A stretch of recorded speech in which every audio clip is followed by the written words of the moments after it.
Hello, this is Bob Matheny, Mayor of Zebulon, and this is another edition of the Zebulon Mayor Show.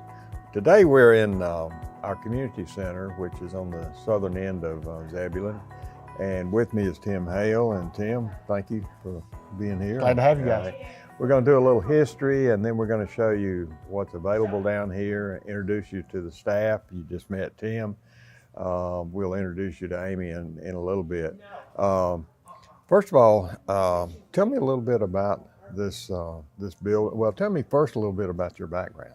My background is a recreation management degree from Appalachian State in 1991. I worked in Watauga County for 6 years and then moved back. I grew up in the eastern part of the state in Wilson.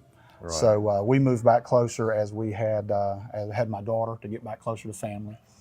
Took the job in Zebulon as the athletic coordinator in 1998 and transitioned over to the community center coordinator position 4 years ago.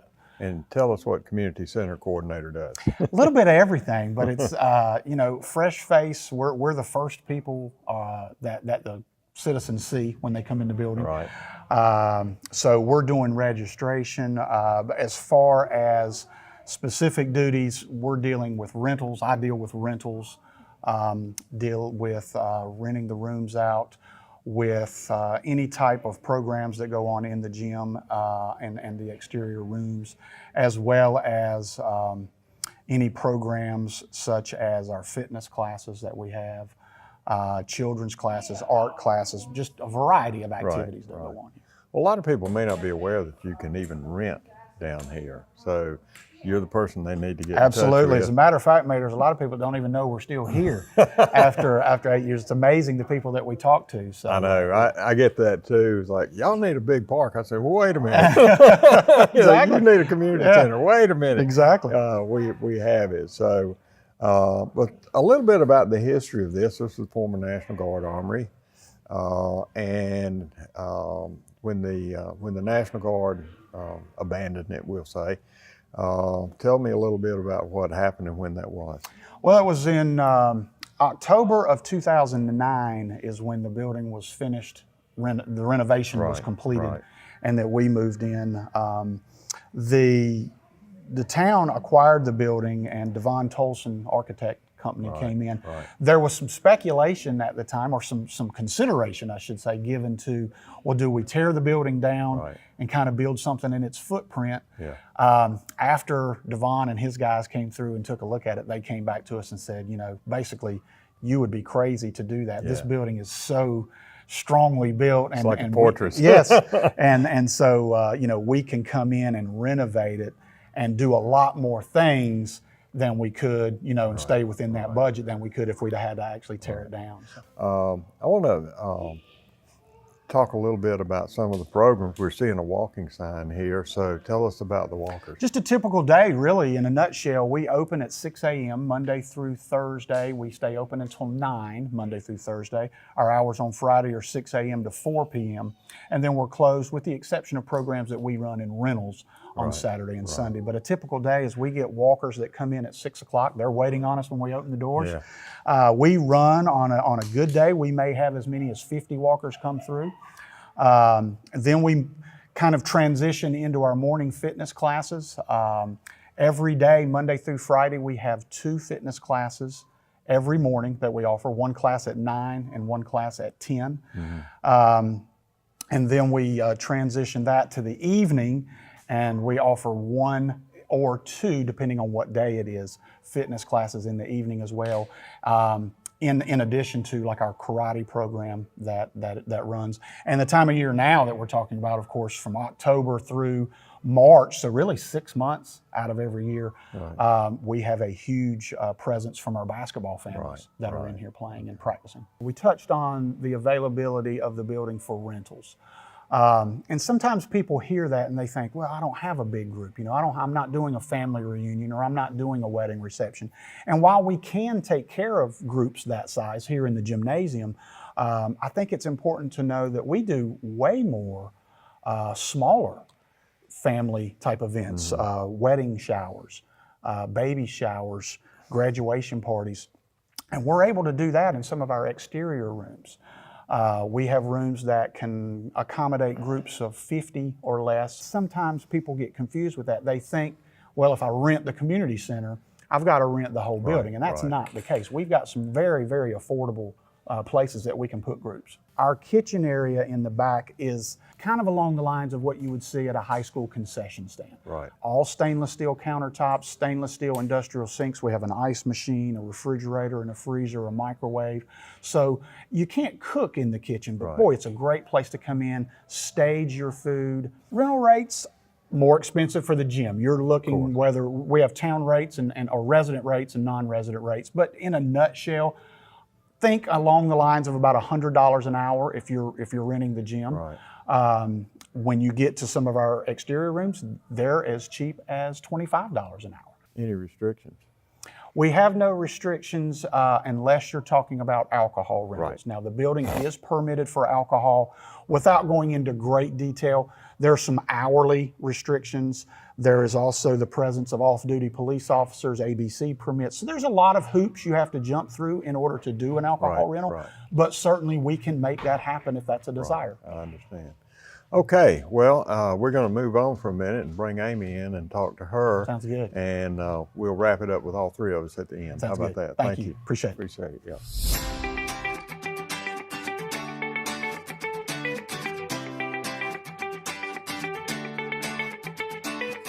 Okay, we've moved around just a little bit. What's the room we're in? This is the art room. Art room. Okay, we're in the art room, and I'm with Amy Hayden. Amy, glad to have you here. Nice to be here. What's your job here? I am the recreation program coordinator. I just came back to the town of Zebulon back in April, so I've been back for about 6 months. And tell me what that involves. So it's a little bit of everything from different programs from preschoolers to senior citizens to special events in the community to tree lighting ceremonies to helping out with the farmer's market. So I work from the little ones to the older ones across the gamut. Full spectrum. Gotcha. Okay. A little bit about your background. So it's kind of unique. I missed the town of Zebulon so much I came back. I started in 1999 out of college. I went to UNC for Parks, Recreation, and Leisure Studies. Thought I was going to go into therapeutic recreation and came here and was supposed to be helping a gentleman that was going to take the recreation program coordinator position. And he decided he wasn't coming.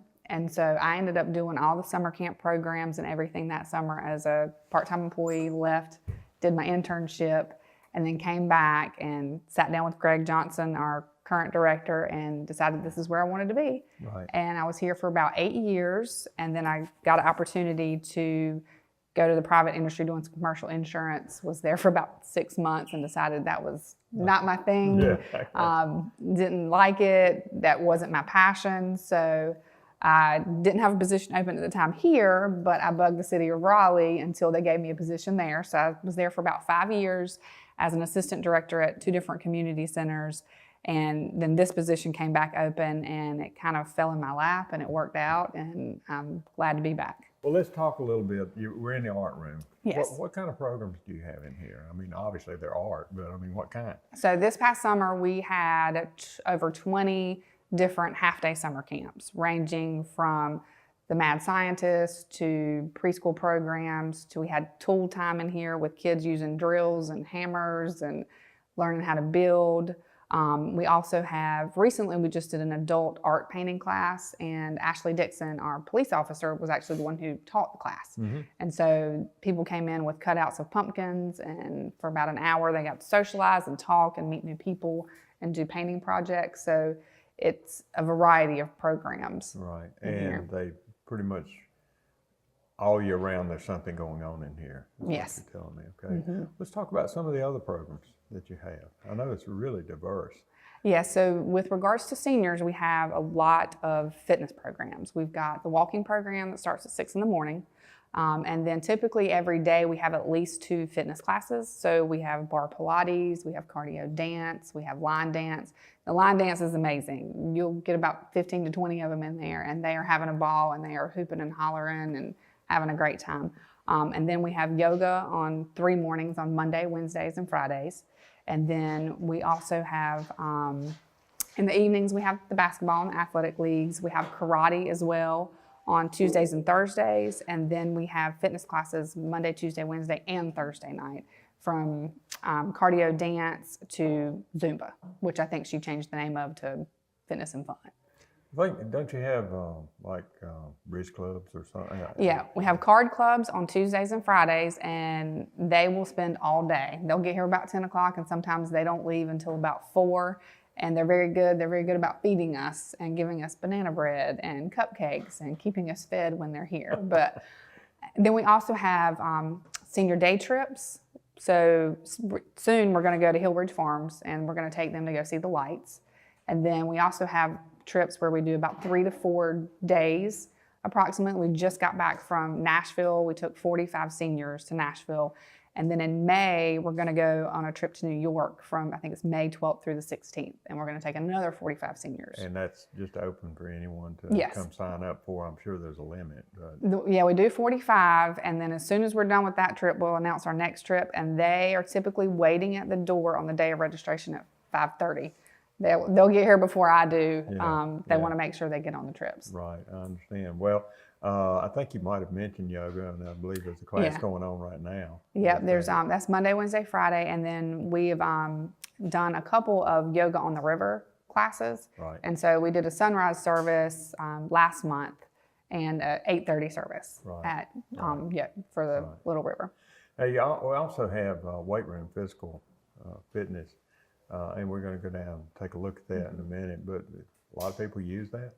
Yeah, we have people come in every day, and we have new people signing up. It's a little bit different. It's easier for people and more convenient because it's not one of the contracts. You can pay month to month. If you're on vacation for 3 weeks and you don't come in, then you don't have to pay for it, and it's fairly inexpensive. It's either $10 or $15. Yeah, I wanted to talk about the cost of some of these programs for people participating in them.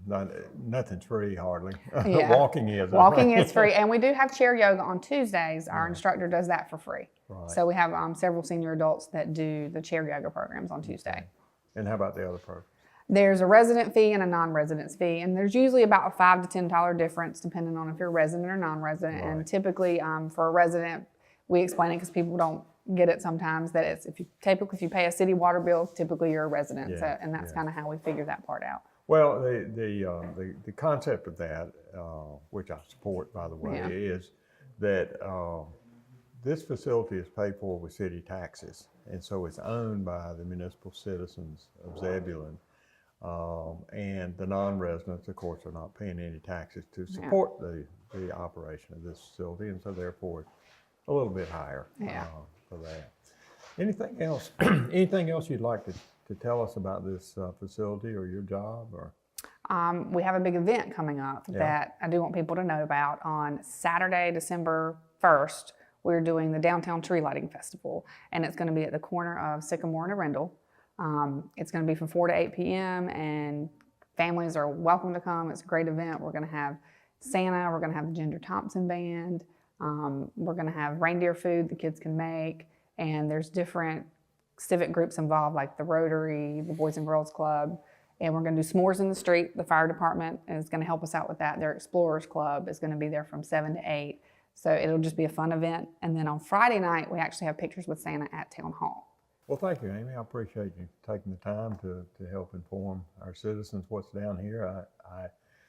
Tim and I were talking. There's still people that have lived here and don't even know this place exists, you know. And new people moving in obviously need to discover what we have to offer, and this and the park, 40-acre park that's attached to it, is a big part of the recreation program. So thank you. All right, well, thank you for having me. Well, folks, I hope that you've learned something with our visit to the community center. Tim, Amy, I want to thank y'all. I appreciate the job that you do, and appreciate that you welcome these folks down here and help them when they need help and have questions. So great programs, great work. Thank you very much. And folks, I hope this has been useful to you.